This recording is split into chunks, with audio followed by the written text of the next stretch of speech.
And welcome to the discrete structure. इस session पे chapter 4 का लास्ट टॉपिक है क्रिप्टोग्राफी में सिमेट्रिक वर्सेस एसिमेट्रिक, और साथ ही साथ हम पब्लिक प्राइवेट की के अप्रोच को यूज़ करते हुए RSA एल्गोरिथम को भी डिस्कस करेंगे सेशन पे कि हम अपने डेटा को किस तरह से सिक्योरली इनक्रिप्ट या डिक्रिप्ट कर सकते हैं। तो वीडियो लॉन्ग ज़रूर होगी, लेकिन हम बड़े इंपॉर्टेंट चीज़ों को इसी सेशन पर डिस्कस कर रहे होंगे। तो वीडियो फर्दर स्टार्ट करने से पहले बताते चाहूँ कि प्रीवियसली जितनी वीडियोज़ हैं वो मेरे यूट्यूब चैनल पर मौजूद है। फ़ाद हुसैन CSS सर्च करने के बाद आप मेरे यूट्यूब चैनल के प्लेलिस्ट पर जाओगे जहाँ डिफरेंट डिसिप्लिन्स की वीडियोस मौजूद हैं। विद ईज़ आप इन तमाम को वॉच कर सकते हैं। इसके अलावा इसमें इस्तेमाल होने वाले content related material which mean presentation, slide code, ये तमाम चीज़ें मेरे ब्लॉग fadhusaincs.blogspot.com पे मौजूद है। तमाम कंटेंट को फ्रीली डाउनलोड करके यूज़ किया जा सकता है। तो चैनल पर अगर नए हो, चैनल को सब्सक्राइब नहीं किया है तो ज़रूर सब्सक्राइब करें ताकि अपकमिंग वीडियोज़ के हवाले से आपको बर वक्त जानकारी मिलती रहे और इसी तरह की नई चीज़ें आसानी के साथ सीख सकें। साथ ही साथ आप मेरे ब्लॉग पर भी मुझे फॉलो कर सकते हैं ताकि जब भी कोड अपलोड किया जाए आपको इन्फॉर्मेशन मिलती रहे। तो चैप्टर 4 पे हमारे पास RSA क्रिप्टो सिस्टम मौजूद है। तो सबसे पहले तो हम सिमेट्रिक और एसिमेट्रिक अप्रोच जानेंगे और उसके बाद RSA अप्रोच को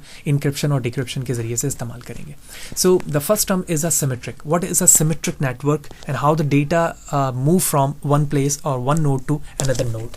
तो अगर मैं सिमेट्रिक नेटवर्क की या क्रिप्टोग्राफी फॉर्म की बात करूं तो सिमेट्रिक का मतलब ही यही कि एक ऐसा सिस्टम जिसमें जो नंबर ऑफ कीज़ हैं, ठीक है, वो 1 है, ठीक है, यानी 1 की सिस्टम है हमारे पास। इसकी एग्जांपल हम समझते हैं। फॉर एग्जांपल हमारे पास एक नोड है, नोड A, ठीक है, और नोड B, और नोड A नोड B के दरमियान एक कम्युनिकेशन है और ये डेटा A से B की तरफ मूव करना चाहता है।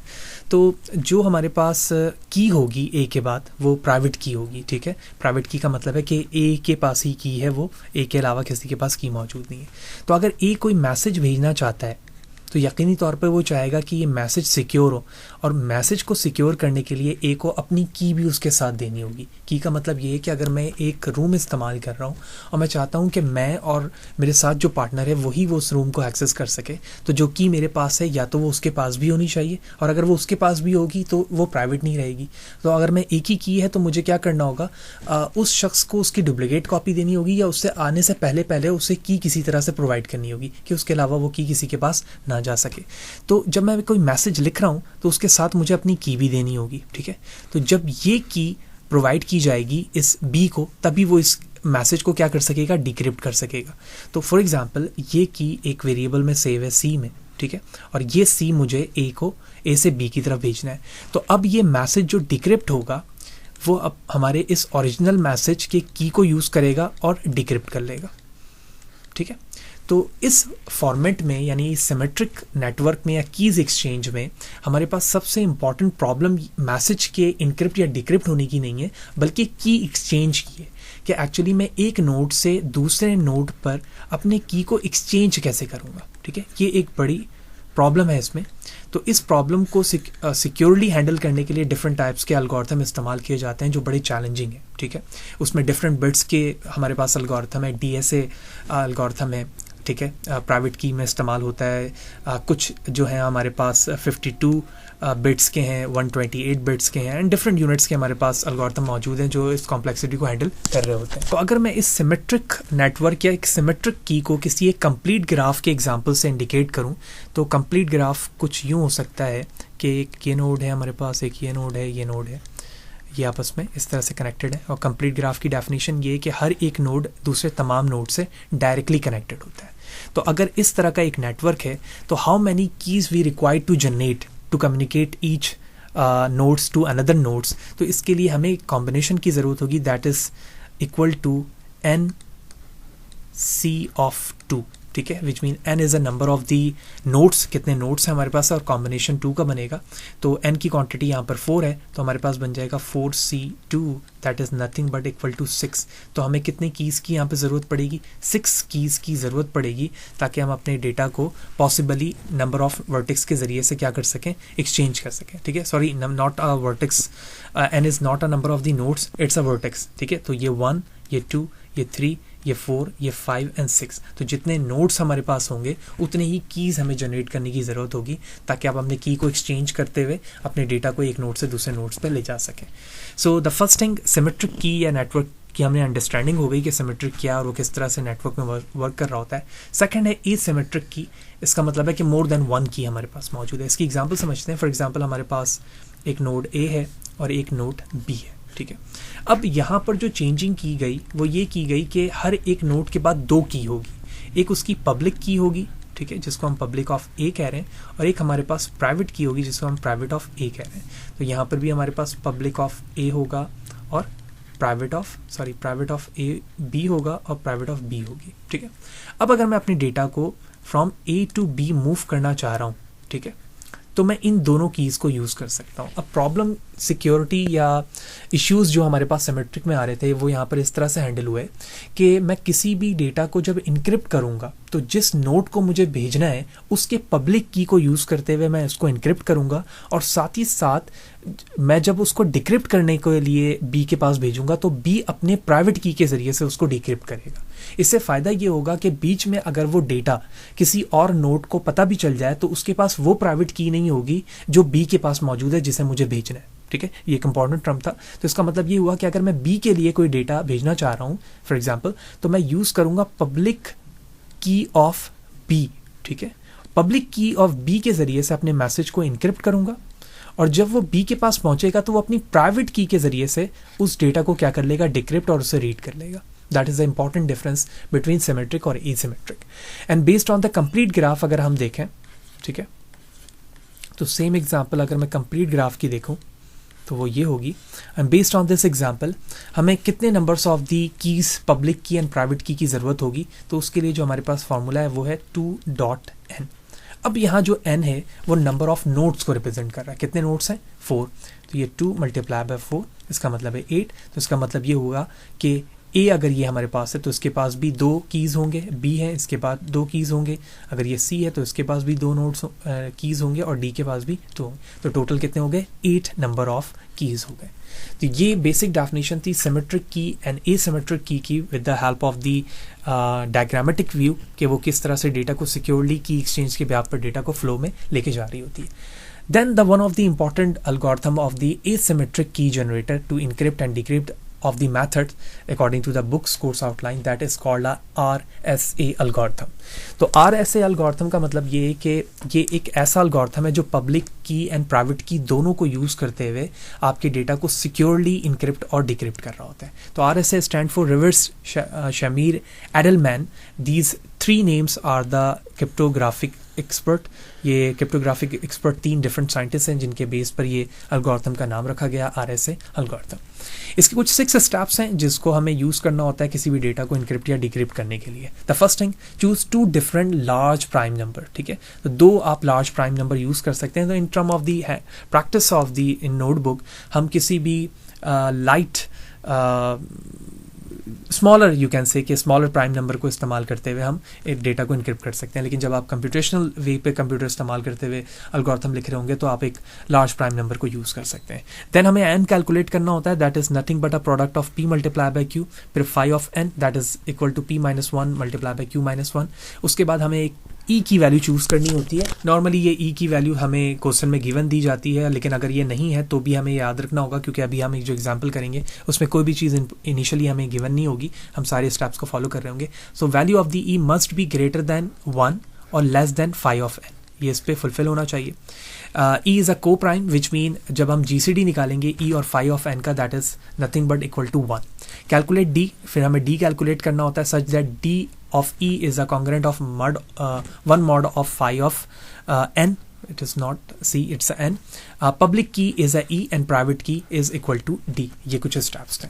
तो सबसे पहले तो हम अज्यूम करते हैं कि हमारे पास 2 प्राइम नंबर है, हम कोई भी चूज़ कर लेते हैं। तो मैंने 13 किया P को और Q को किया हमने 70, ठीक है। ये क्वेश्चन में गिवन भी हो सकता है, अगर नहीं है तो आप कोई भी स्मॉलर प्राइम नंबर से भी कैलकुलेशन को स्टार्ट कर सकते हैं अगर आप नोटबुक में कर रहे हैं तो। देन हमें n कैलकुलेट करना है, तो ये मैं ऐसे 1 कह सकता हूँ। सेकंड में n, इसका मतलब है कि 13 मल्टीप्लाई बाय 17। तो n की वैल्यूज हमारे पास आ जाएगी 221, राइट। थर्ड में हमें क्या करना है, फाई ऑफ n निकालना है। तो फाई ऑफ n बराबर हो जाएगा p माइनस 1, p माइनस 1 का मतलब है 12 मल्टीप्लाई बाय 17 माइनस 1 16, तो that is nothing but equal to 192। Phi of n भी आ गया। 4 पे क्योंकि क्वेश्चन में हमारे पास कोई ऐसा नहीं है जिसमें कहा जाए कि ई की गिवन वैल्यू है, लेकिन हमें याद रखना है कि ई और डी में से दोनों की कोई एक वैल्यूज हमें दी जाएगी क्वेश्चन में, ठीक है। तो अभी मैं रैंडमली ई चूज कर लेता हूँ, ई इक्वल टू 35। अब मैं ई 35 इसलिए कर रहा हूँ क्योंकि यहाँ पर कंडीशन गिवन है कि ग्रेटर देन 1 होना चाहिए और लेस देन 192 होना चाहिए 5 ऑफ एन की वैल्यू। तो मैं कोई भी वैल्यू चूज कर सकता हूँ, हमारे पास 35 आ गई। अब बेस्ड ऑन दिस ये को प्राइम होना चाहिए, यानी जब मैं जीसीडी निकालूंगा किसका 35 192 का, तो हमारे पास जीसीडी की वैल्यूज क्या आनी चाहिए 1 आनी चाहिए, ठीक है, जो कि इसको फुलफिल कर रहा है, ठीक है। दोनों चीजें हो गई। अब हमें डी कैलकुलेट करना है, तो डी की वैल्यू या ई की वैल्यू, फॉर एग्जांपल अगर ई मौजूद है तो मैं डी फाइंड कर सकता हूं और डी मौजूद है तो मैं ई फाइंड कर सकता हूं। कैसे? देखो, उसका फॉर्मूला है डी ऑफ ई यानी d dot e is equal to 1 plus k multiply by 5 of n, ठीक है। इसके जरिए से आप डी या ई निकाल सकते हैं। फॉर एग्जाम्पल ई गिवन था, डी मुझे नहीं पता है तो मैं डी फाइंड कर सकता हूं। तो डी के लिए इक्वेशन हो जाएगी D equal to 1 plus K dot 5 of N whole divide by E, ठीक है। वैल्यूज पुट करूंगा, डी की वैल्यूज मिल जाएगी मुझे। अब यहां पर जो बात आती है वो आती है के की, कि के की क्या वैल्यूज पुट की जाए। तो always remember the values of the K is always start from 0 to onward. अब हमें के की वैल्यू 0 1 2 3 हर वैल्यूज पुट करके देखनी है कि वो किस वैल्यूज पर डी की एक ऐसी वैल्यू दे रहा है जो कि होल है, ठीक है। यानी डेसिमल पॉइंट के विदाउट जब वैल्यूज आएगी उसी डी को हम चूज करेंगे, ठीक है। जैसे फॉर एग्जांपल मैं ये कहना चाह रहा हूं कि डी की वैल्यूज अगर मैं पुट करूंगा 1 प्लस 0.5 ऑफ 192 है और डिवाइड बाय 35, तो अब जो हमारे पास वैल्यू आएगी वो डेसिमल पॉइंट के साथ वैल्यू आएगी, क्योंकि ये तो होल 0 हो जाएगा। तो मैं के की वैल्यू 0 को इग्नोर करते हुए 1 की तरफ जाऊंगा, फिर 2 की तरफ, यानी उस नंबर पे जाऊंगा जहां पर होल नंबर है। तो डी के की जब आप वैल्यू 2 पुट करोगे, ठीक है, तो आपको के की वैल्यू 2 पर आपको एक होल नंबर मिलेगा, ठीक है। कैसे? डी इक्वल टू 1 प्लस 2.192 डिवाइड बाय 35। जब आप इसे कंप्लीट कैलकुलेट करोगे तो डी की वैल्यूज हमारे पास आ रही है 11, तो डी भी कैलकुलेट हो गया, ठीक है। तो हमें तमाम वैल्यूज मिल चुकी है, ठीक है, d e 5 of n n और दोनों प्राइम नंबर। अब हम क्वेश्चन किसी भी क्वेश्चंस को इनक्रिप्ट या डिक्रिप्ट करने के लिए इस्तेमाल कर सकते हैं। अब हमें एक चीज यहां पर समझनी है कि हमारे पब्लिक की क्या होगी और प्राइवेट की क्या होगी, ठीक है। दो चीजें तो हमें इस क्वेश्चन में बता दी गई थी एक पॉइंट पे कि ई हमारा पब्लिक है और डी प्राइवेट की है, लेकिन ये एन के कॉम्बिनेशन के साथ इस्तेमाल होगा, क्योंकि पब्लिक की एंड प्राइवेट की दोनों एक चीज आ रही होगी। जब मैं पब्लिक की बात करता हूं तो ये बराबर होता है ई कॉमा एन के, और जब मैं प्राइवेट की बात करता हूं तो वो बराबर होता है डी कॉमा एन के। तो इन सिंपल मैं कह सकता हूं that is nothing but 35 221 and 11 221। इस तरह से हमने तमाम स्टेप को फॉलो कर दिया। अब हम समझते हैं क्वेश्चन के फॉर्मेट को, ठीक है। तो मैं एक और ब्लैंक पेज ऐड कर लेता हूं ताकि मैं प्रैक्टिस वाली चीज करूं, उसके बाद फिर हम स्लाइड वाले क्वेश्चंस को देखेंगे। तो इनक्रिप्ट का फॉर्मूला क्या होगा? पब्लिक की एंड प्राइवेट की तो हमने देख लिया, तो मैं इनक्रिप्ट के लिए अब यूज करूंगा मॉड्यूलस फॉर्म को। तो इन शॉर्ट में यहाँ कह सकता हूं इनक्रिप्ट के लिए जो फॉर्मूला इस्तेमाल होगा that is nothing but C is equal to m to power e mod of n, and for decrypt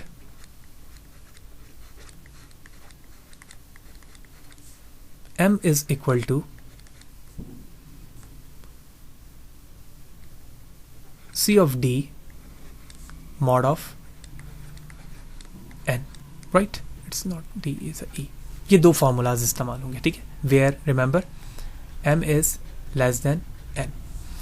अब इनपुट में कोई भी मैसेज हो सकता है। मैं सिंपल एज्यूम करता हूं कि हमारे पास जो मैसेज मौजूद है वो है 19, एक नंबर, ठीक है। 19 एक नंबर भी हो सकता है, कोई अल्फ़ाबेट भी हो सकता है, और अगर कोई अल्फ़ाबेट है तो 0 से 25 के हम लेटर्स में फिक्स करेंगे और उसे इनक्रिप्ट कर लेंगे, ठीक है। तो 19 नंबर्स में जो भी कैरेक्टर आता है हम उसे भी एज्यूम कर सकते हैं। अब मैं अगर इस 19 को इनक्रिप्ट करना चाहता हूँ बेस्ड ऑन दिस, तो मैं यहाँ पर m की वो वैल्यू इस्तेमाल करूंगा जो हमारे पास इनपुट की है। तो मैंने लिख दिया यहाँ पर 19 m की जगह, ठीक है। अब e की वैल्यूज हमने यहाँ पर जो देखा है प्राइम जो नंबर्स लेने के बिहाफ पर, तो e हमने यहाँ एज्यूम किया था 35, तो मैं डायरेक्टली यहाँ लिख देता हूँ 35, ठीक है।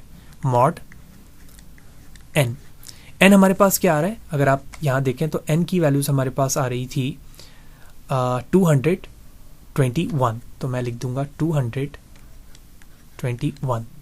अब इस मॉड्यूलस को आप फर्मेट्स के जरिए से भी सॉल्व कर सकते हैं, ठीक है, मैं यहाँ पे शो कर देता हूँ।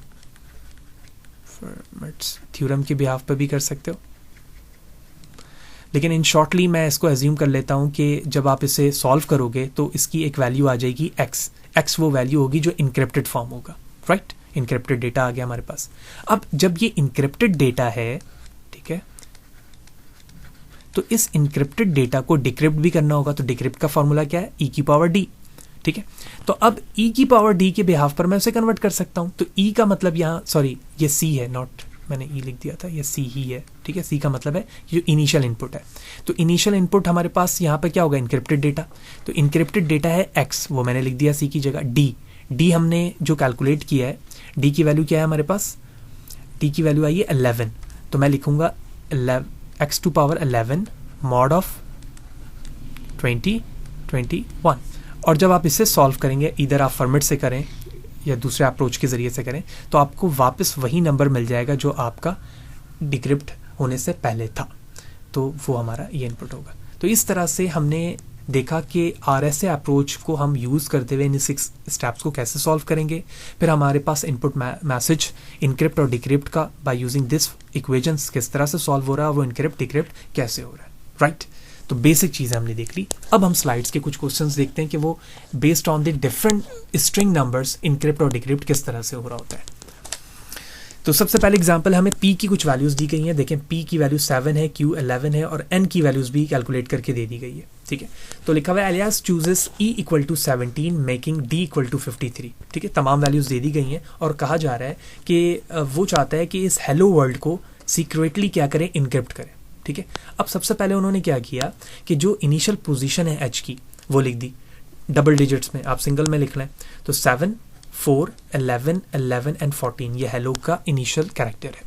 अब जो इनपुट वैल्यूज यहाँ मौजूद थी वो तो क्वेश्चन में दी गई थी, अगर नहीं दी जाएगी तो मैं इन स्टेप्स को फॉलो करके तमाम वैल्यूज कैलकुलेट करूंगा, लेकिन क्वेश्चन में मौजूद है तो मुझे वो स्टेप्स करने की जरूरत नहीं है। लेकिन अगर ना हो तो यही वजह है कि सारी चीज़ें मैंने करके दिखाई। अब based on the equation encrypt करने के लिए क्या था भाई, ME mod n, ठीक है। तो देखो mod n की वैल्यूज हर जगह 77 लिखी गई है, ठीक है, जबकि यहाँ पर 7 जो है हमारे पास इनपुट की वैल्यूज है, ठीक है, और 17 जो है वो ई की वैल्यू है, हमने पुट किया। बेस्ड ऑन दिस जो रिमाइंडर की वैल्यूज सॉल्व होने के बाद आई वो आ गई 28, ठीक है। फिर 4 के लिए किया सेम, 11 के लिए किया और इसी की तरह 42 के लिए भी कर लिया, 11 के लिए 2 दफ़ा किया।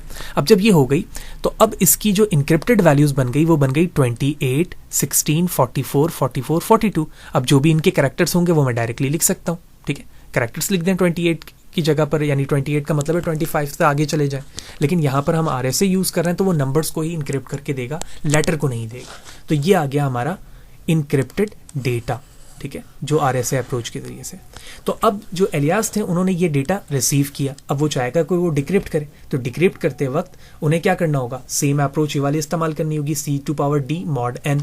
तो C⁴D इन्होंने इस्तेमाल किया, D की वैल्यू इन्होंने 53 इस्तेमाल की है क्वेश्चन में जो इनिशियल भी मौजूद था। तो सबसे पहले 28 के लिए मैंने सॉल्व किया, 28⁵ D की वैल्यू 77 के साथ सॉल्व किया, 7 आ गया। फिर 16 4 आ गया, 44 को 53 के लिए 11 2 टाइम है, और 44 को 53 के लिए 14 आ गया। तमाम वैल्यूज़ इनिशियली आ गई और यही वो इनपुट वैल्यूज़ थी जो डिक्रिप्ट होने के बाद अपने इनिशियल इनपुट पे आ चुकी हैं। तो no one else could read it as only Alice known her private key needed for the decryption. क्यों? क्योंकि उसे प्राइवेट की डी की वैल्यूज़ दी गई थी। तो प्राइवेट की जब वैल्यूज़ दी गई है तो वही उसको सिर्फ डिक्रिप्ट कर सकता है, बाकी कोई भी डिक्रिप्ट नहीं कर सकता। वो चीज़ हमने यहाँ पर यूज़ होते हुए भी देखी। तो होपफुली ये सारी चीज़ें आपको क्लियर होंगी। इस सेशन पे हमने जाना सिमेट्रिक ये सिमेट्रिक की को, फिर हमने RSA अप्रोच को देखा कि अगर हमें कोई भी चीज़ गिवन ना हो तो इन 6 स्टेप्स को यूज़ करते हुए हम तमाम P, N, Phi of N, E और D कैसे फाइंड कर सकते हैं। पब्लिक की प्राइवेट की को लिखेंगे किस तरह से, फिर इनक्रिप्ट और डिक्रिप्ट डिक्रिप्ट की इक्वेशंस देखी हमने और फर्मिट्स के अप्रोच को यूज़ करते हुए देखा। फिर हमने कुछ एग्जांपल्स देखी और उसको सोल्यूशन देखा कि इनक्रिप्ट और डिक्रिप्ट किस तरह से वैल्यूज़ हो सकती हैं। फेम देखा हमने यहाँ पर कि क्यू एन और ई की वैल्यू गिवन भी हो सकती है, तो वो किस तरह से सॉल्व होगा, और नहीं गिवन है तो हमें किस तरह से सॉल्व कर सकेंगे। तो होपफुली सारी चीज़ें क्लियर होंगी। फिर भी कोई सवाल है, कोई चीज़ अगर समझ में नहीं आई है, कमेंट सेक्शन पर ज़रूर पूछें, कोशिश करूँगा इस हवाले से आपको बराबर जवाब दे सकूँ। वीडियो अच्छा लगी हो तो लाइक करें, ज़्यादा लोगों को शेयर करें। और लास्टली हम चैप्टर 4 को यहाँ पर एंड कर चुके हैं ऑलमोस्ट, बल्कि I think it's end of the chapter 4। Next session से हम चैप्टर 5 की तरफ मूव होंगे। तो कोई सजेशन है एडिशनली तो मुझे ज़रूर बताएं। सारी चीज़ें मैं आपकी रिक्वायरमेंट के मुताबिक बना रहा होता हूँ, तो मज़ीद मोटिवेशन रिक्वायर्ड होती है। तो सब्सक्राइब करें, नहीं किया हुआ है तो, और ज़्यादा लोगों को शेयर करें। इसी तरह की मोटिवेशन मुझे रिक्वायर्ड है ताकि मज़ीद बूस्टअप होकर मैं ये चीज़ें आपके लिए कर सकूँ। नेक्स्ट सेशन पे मिलते हैं। सी यू देयर।